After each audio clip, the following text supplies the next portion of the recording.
How can you use your Audible credit before canceling? Hi, everybody. Welcome back to our channel. So, when you cancel an Audible membership, you will lose all unspent credit immediately unless you subscribe through the Apple Pay App Store or Google Play Store. So, in order to avoid losing the values you've paid for, you could use these strategies before hitting the final cancel button. First of all, you could purchase title to keep, and likewise, you could also pre-order the future releases as well. And you could also pause instead of canceling, or you could also check your subscription sources.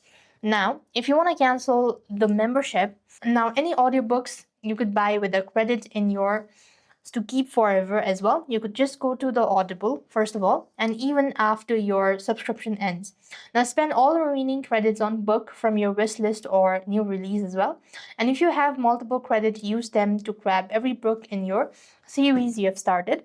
And you could also use your credit to buy audiobooks as a gift for a friend or family, which is another way to ensure they aren't wasted as well. If there is nothing currently available that interests you, you can use your credit to pre order upcoming books as well.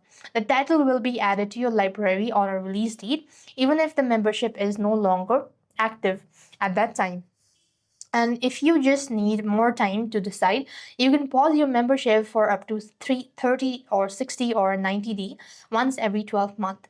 So this way you will be able to use your Audible credit before cancellation. And if you want to cancel the Audible credit, you just want to make sure to go to your Audible and go to the profile, and there you have membership, and this is where you could go ahead and end it. So that's all. I hope the video was helpful. Make sure to like, share, and subscribe. Thank you for watching. See you in the next video.